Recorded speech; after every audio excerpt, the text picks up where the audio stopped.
Hello, and welcome back to another episode of the Freedom and Flow podcast. I'm so glad that you're here. And in today's episode, we are talking about the waiting season, the space in life where things feel paused, unclear, or even just unfinished. And maybe you're waiting on a new job, a relationship to shift, clarity about your next step, or feeling heavy from something. And in the waiting, it can feel like everyone else is moving forward while you're standing still. But what if waiting isn't wasted?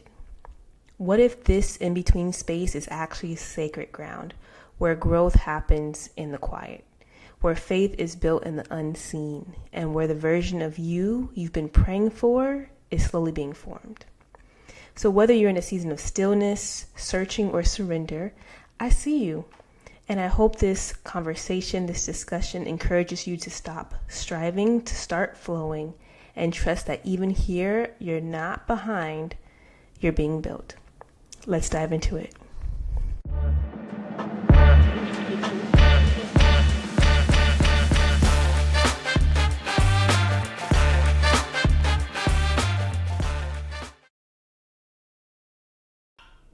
Hello, and welcome back to another episode of the Freedom and Flow podcast. This podcast is all about breaking free, embracing flow to live in our fullest purpose.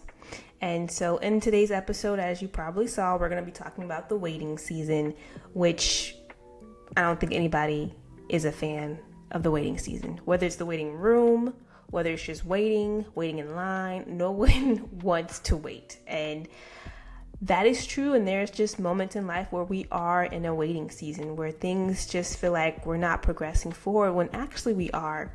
And there are other ways to think about it when it comes to how we progress forward. So we're going to talk about that today.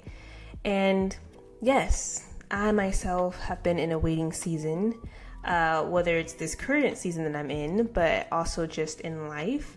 And it could be waiting for clarity, for healing, for a job, for doors to open. And there's been so many things that I've had to wait on in my own life. But today we're going to just talk about the waiting process, how to embrace it fully, strategies to live fully in this process, but also ways to see it not just as waiting, but as an avenue to take steps forward for yourself. So in today's episode, we're diving into what it means to flow into your waiting season. So not just sit in it, not just survive it, but to live fully, grow deeply, and stay grounded, even when you don't have all the answers. And I know that can be hard. It can be really hard, but we can do it. We can do it. As we continue to move forward, I want to remind you, encourage you to subscribe, leave a comment, reach out to me. You can always email the freedomandflowpodcast@gmail.com to share your thoughts, conversations, ideas that you want me to talk about. It would be great to hear from you. Let's talk about what is the waiting season. And I think we all are aware, okay? But just to define it and normalize it, sometimes the waiting season can be waiting for a job. It could be waiting for healing, that you've gone through something major in your life and you're waiting for that healing to come, for that comfort to come. You've been experiencing pain for so long and you're waiting for that to come. Waiting for love, partnership, waiting for clarity on the next step, whatever that can look like in your life. Even waiting for a child, right? So these are all places in life we've all probably have experienced in some way. And in experiencing these areas, it can feel very lonely, disorienting, just kind of feeling like God's not even there. Like He's not even trying to hear you. That's how I felt, where God is like so quiet, not saying a word, even though I'm praying, read my Bible, all the things. It can just feel as if God has really gone quiet and my prayers are just, they're in the queue, but not really. So those are things that we can feel, but is that really true? No, it's not true. God hears all of our prayers, number one. But ultimately, I think when we don't get the results we're looking for in the time span that we want it to be in, we can feel as if we're just in the wrong place, or we start questioning our worth, we start questioning our decisions, our timelines, all these things. So even wondering, like, did I even take the wrong step? Did I do this? Did I do that wrong? It just becomes a list of all the questions. And for me, I'm not going to go into too much detail in this episode, but I talk about I'm still in my waiting season when it comes to having a child.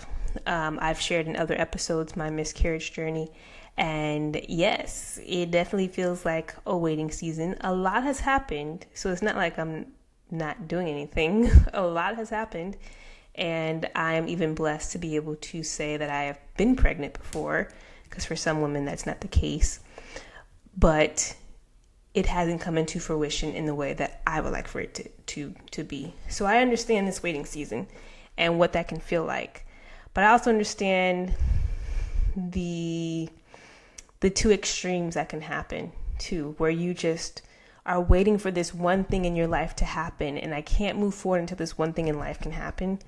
I can feel that way, or you can feel as if, yes, this one thing hasn't happened, but look at all the other things that are happening in my life that I can talk about, that I'm happy about. So there's two perspectives there, and it's important to kind of remember both of those. We don't want to stay in one over the other, but we want to remember both of those. And one thing I do want to emphasize as we talk through this is that you are not alone. Many times I will just talk about myself, I can feel as if I'm in this waiting season and I am the only person waiting for this thing. Or my specific situation is so unique that only I'm going through it, and it can make you feel very isolated, alone. No one's going through this, when maybe everyone has different situations, but you can find some alignment or similarities and find some camaraderie and accountability and support. So please remember that you are not alone. If anything, I'm here with you. And every step, every day is a day in the right direction to moving forward. So today we're going to talk about 3 areas around the waiting season. 1, why waiting shouldn't be wasted. Strategies to flow in the waiting, and how to fully live even while we're waiting. So we're going to talk about those 3 things today. Now, I do want to clarify something. Waiting, and when I say waiting, it doesn't mean doing nothing. It doesn't mean when we wait in line for something, we literally can't move because we don't want to lose our place in line, right? It doesn't mean that we're not doing anything. It just can mean that you've taken these steps, and sometimes it feels like you're getting a no every step that you take. So you're demonstrating some action in some way, but that action may not lead to the results that you want it to lead to. Therefore, it feels like you're waiting. Everyone's passing you by, but you're still standing still. So again, it can feel that way, but it probably is not true. So waiting is not just doing nothing. If you want a job, you're going to go out and apply. If you want to find love, you're going to probably go on dates. So there are things you can still be doing. But when we talk about waiting, we're not talking about just doing nothing. So I do want to clarify that. All right. The first point here, why waiting isn't wasted, or why we shouldn't waste this time. So essentially, we want to shift our mindset from frustration to faith, or from frustration to what is my purpose in this moment? Why does God have me here? How can I be useful and leverage this time that I'm here? We want to make that shift, essentially. And so we want to shift it from waiting means stagnation to waiting is a sacred space for preparation. And I'm not a fan, and I know I said that, but I'm not a huge fan when people say waiting is preparation, because it could feel as if that I'm not prepared, and if I'm not prepared, that means that I have still more to learn, and then if I have more to learn, I'm not measured up. I don't have it can lead into, at least for me, it can lead into all these things of, once again, you failed the test because you're not prepared. You know what I mean? And I've had to shift my mind. So I don't think it's so much about preparation, but more so leverage and embracing this time. So just like a seed takes time underground before breaking through the soil, so much of our growth happens in the hidden seasons. So what that means is essentially, even though outwardly the growth, the results you want to see come to fruition haven't happened, is there an internal change refining, growing that's happening in your heart. And that could mean essentially just becoming a better person. And that doesn't mean that we are bad people, but a better person. So for me, and I'll just speak to myself, I know that for me, I've been really working on humility. And I'll even say it this way: humility over pride and faith over doubt. The first piece, humility. I mean, and this could be even prideful saying this, but if you've met me before, you would probably think I'm a very humble person, which I am. I think I come across very humbly. But I think sometimes my mindset can lead to pride. So, for example, even the jobs I've had in the past, I would say to myself, yeah, I was that good that I interviewed so well that they gave me the job. Which is true, but at the end of the day, the Lord gave me the job.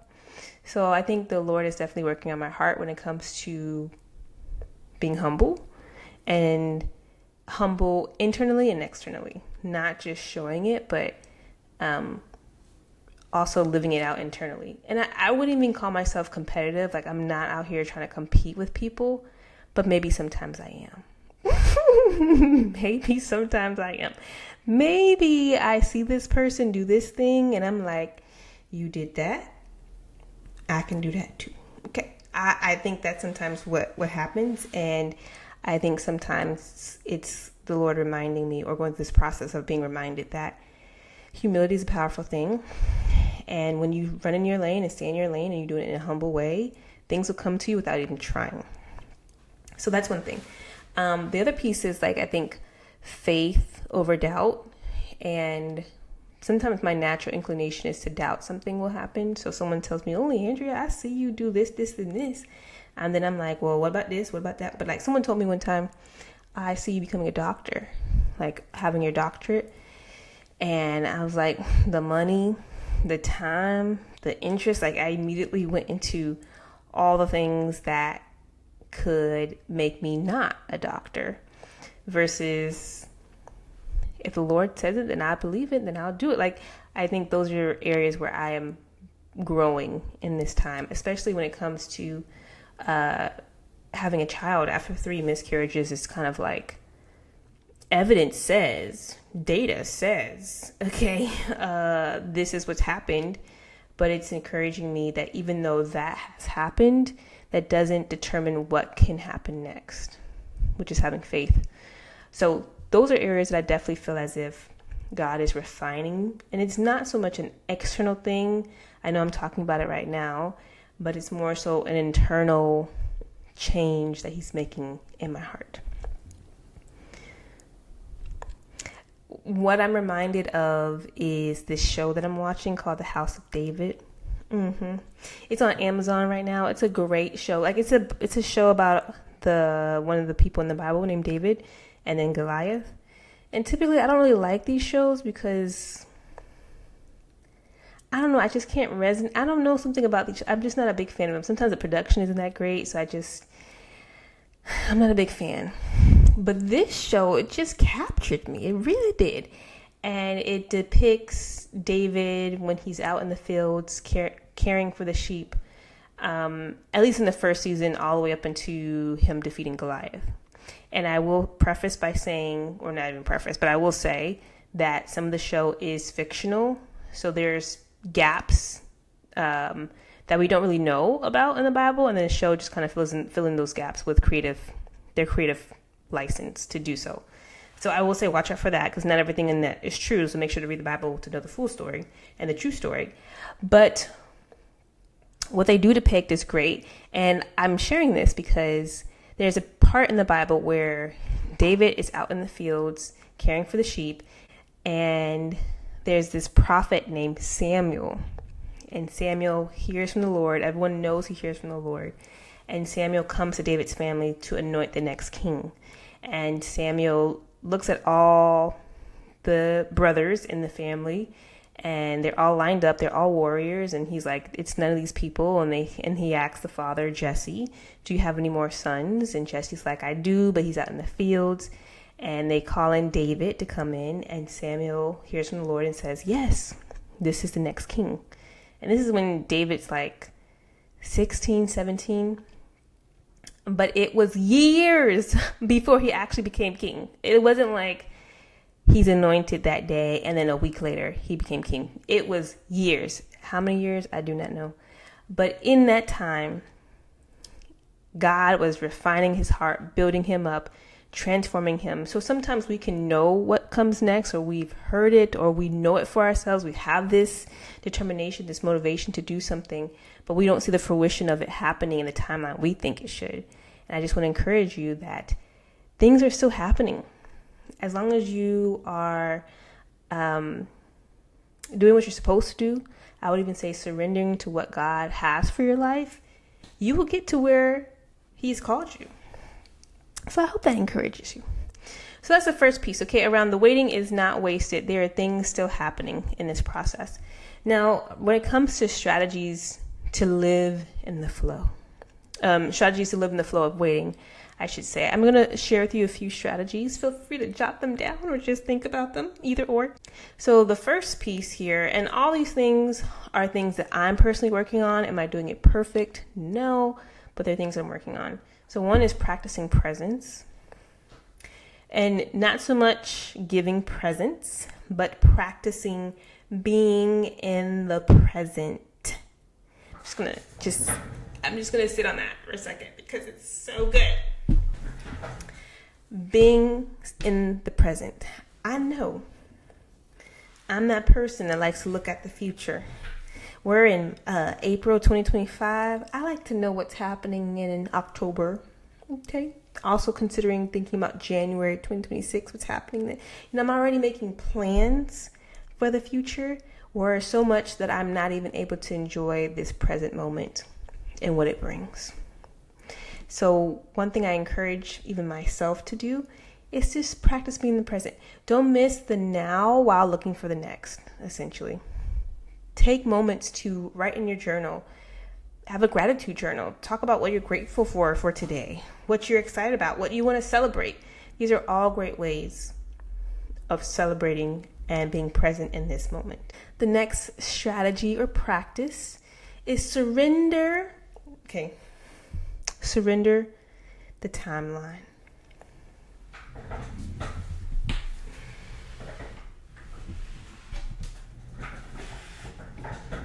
Yes, I let you sit on that one, because surrendering your timeline, that's hard.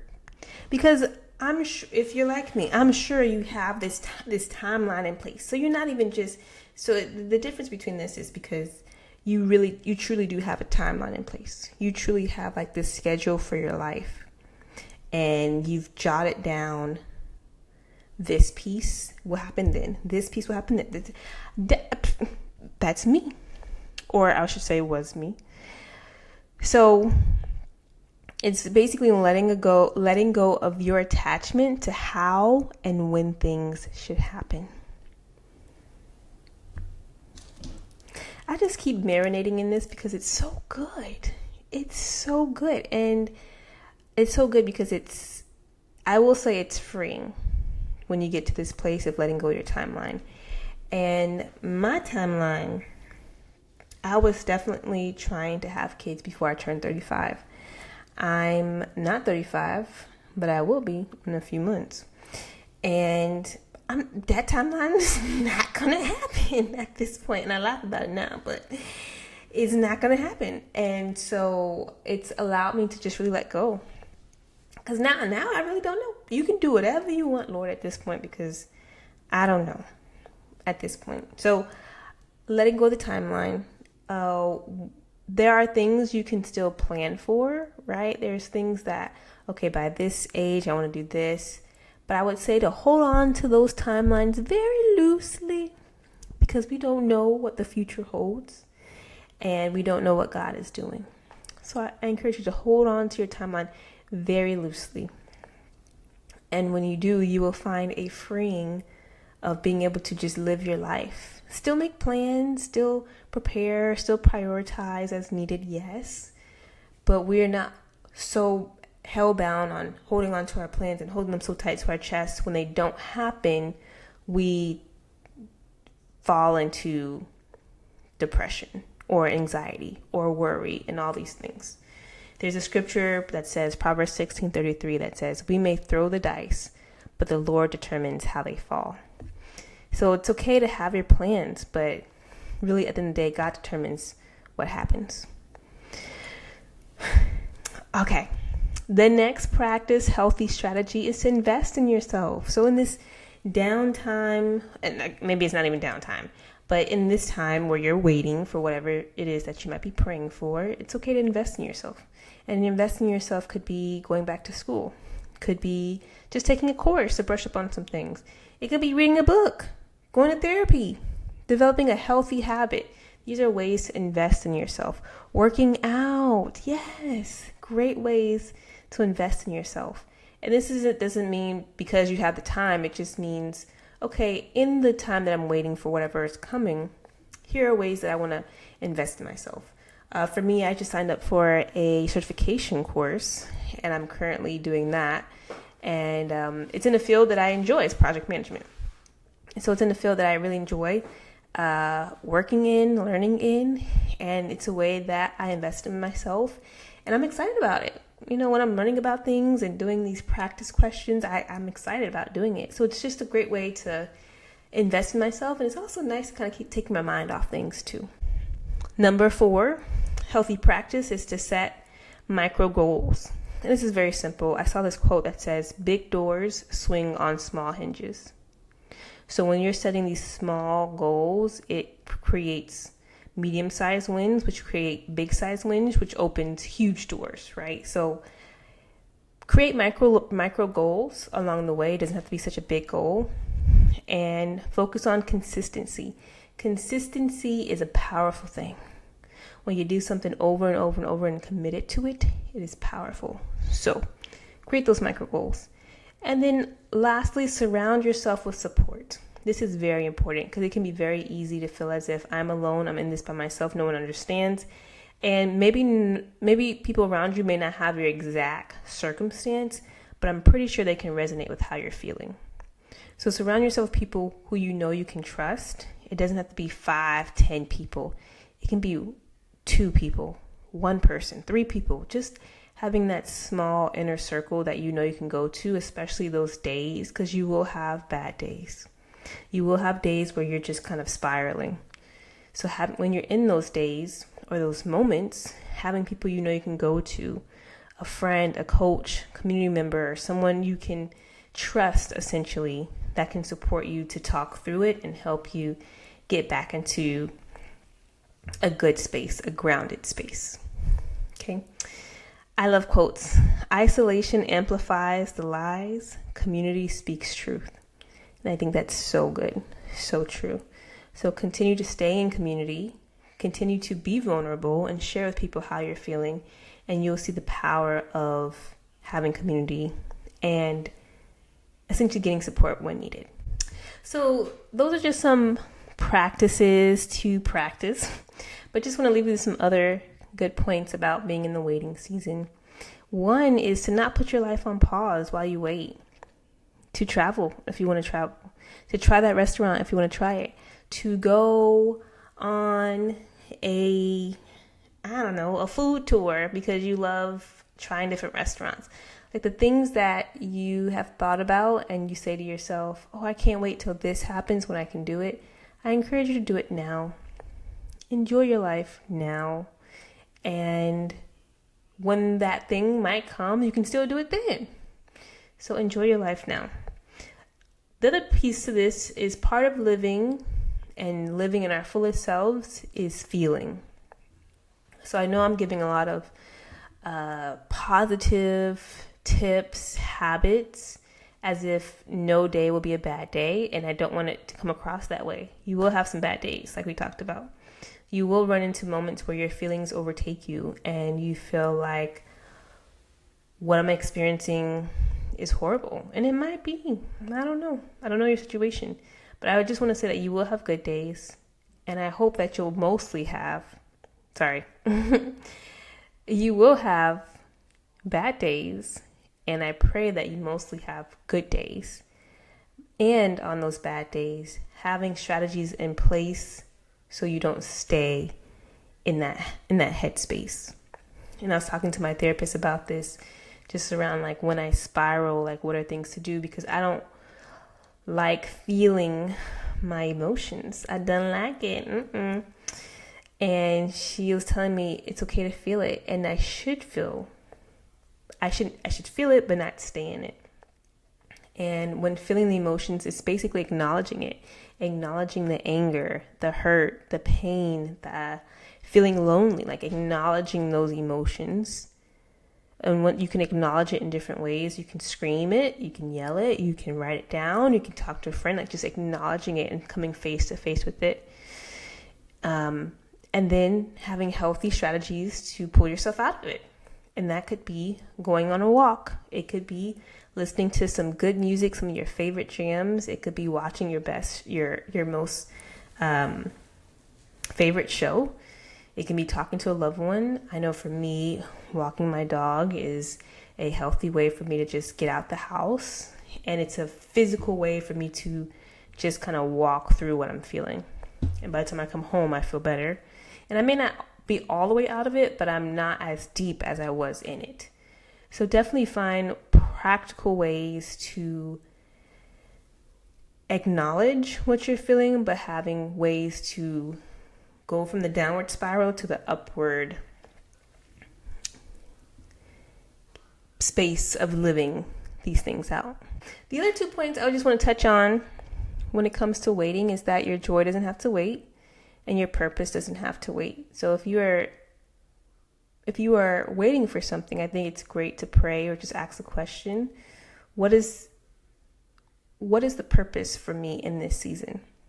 Because I think there's purpose in everything that we do, and it's just how we see it. So what is the purpose for me in this season? And sometimes when we're waiting on something, it can help us realign to what we truly want. Maybe we got off path. I don't know, but realignment is also there and available. So some questions to ask yourself while you're in this season. One is, what is this season really teaching me? And if you can't think of anything, then I will even ask you, how are you leveraging this time? Is it just all about, oh, this hasn't happened, that hasn't happened, that's it? We can all talk about that. But what is this season really teaching you? The other question to ask yourself is, who am I becoming in the wait? Because we're all becoming someone, right? Or becoming more of something. So who am I becoming in this wait? And I want to say I'm becoming more humble. I'm becoming more compassionate. I'm becoming more faith-filled. And that's my prayer. So who are you becoming in this wait? And then the last question is, what am I being called to do or be with what I already have? So in this waiting, you're not starting from zero. You're not starting from scratch. You are probably made some great advancements in your life, done some great things, accomplished some great feats. So with what you already have, or who you already are, what are you being called to? And for me, I definitely am learning the power of being vulnerable, being compassionate. And I think what I'm being called to is just to use my voice, if anything. I'm going back to being humble. I'm pretty quiet. If you know me, then I'll talk. But if you don't really know me, I can be a quiet soul, is what I've been told. And so sometimes I don't always say what's on my mind because I'm just like, it's a waste of time if I'm never going to see this person again. But sometimes, or recently, I've been feeling more led to use my voice. And so what I'm being called to do in this moment is use my voice to share my story, even though it's not complete. And I think it's important to share our stories when we're in the in-between, because that's when the most takes place. That's when the most happens. I think the most growth happens when we're in the in-between. Oh, we're talking about it now, but that's also that's another good episode to go into, just the in-between. And so there's so much that happens. And so who I am at the beginning of my journey to who I am now is still Leandria, but there is a more mature version of me. There's a more thoughtful, compassionate, humble version. There's a more faith-filled version of me. And I think it's a good question to ask yourself. Who are you now? Whether you've been in this waiting season for 2 weeks, 2 years, 2 months, 2 centuries. If it's 2 centuries, you probably wouldn't be alive. Probably. But who are you in this waiting season? So as we wrap up, I just want to encourage you. If you're in a waiting season right now, know that you are seen. You're growing, and there is beauty even here. Even if it's quiet. Even if it feels like no one else is going through this but me. There is beauty in this space. And I will say, not every day I feel that way. Not every day I feel as if there's beauty, there's something to leverage. No. But most days, that's the mindset I try to have. It's like, what can I do during this time, in this season that I'm in? Because life will always bring you problems. Even when you get more money, more success, more fame, more money, more jobs, more money, more money is always great. But there's always problems. And so really embracing this present and what's the beauty to be found. Keep flowing, don't force it, and keep showing up. I definitely believe in taking practical and actionable steps forward, in whatever way that looks like. But I encourage to not force it so much where there's just worry, anxiety, depression, just hanging over you constantly because it's not the way you thought it should be. So live in this present moment. And I want to just encourage you with the scripture. You may not be a scripture reader or Bible reader, but I think it's always encouraging. And the scripture, Isaiah 40:31, they that wait upon the Lord shall renew their strength. They shall mount up on wings as eagles. They should run and not walk and not faint. I kind of messed up the end part, but check out Isaiah 40:31. But essentially, they that wait on the Lord shall renew their strength. So as you continue to wait for whatever is coming your way, I pray that you are renewed with strength, that you are renewed with clarity, thoughtfulness, compassion, and even action to take steps in whatever way that looks like for you in this season. And then lastly, I just want to encourage you to say this affirmation. And just say it say it with me after me.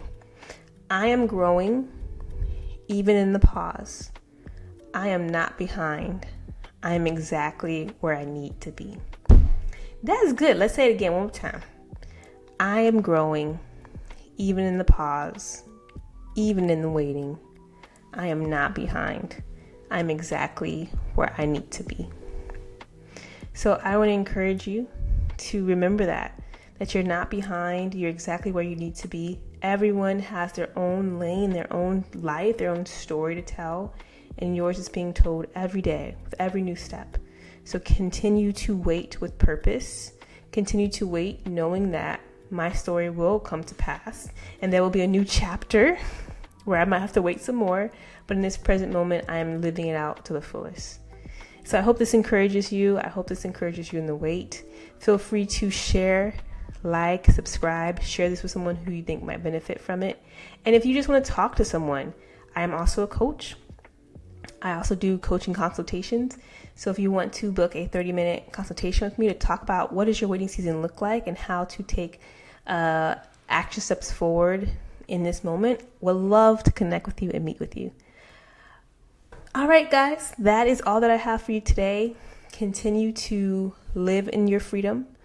Break free from the things that don't serve you. Embrace flow and live in your fullest purpose on this earth. Until next time.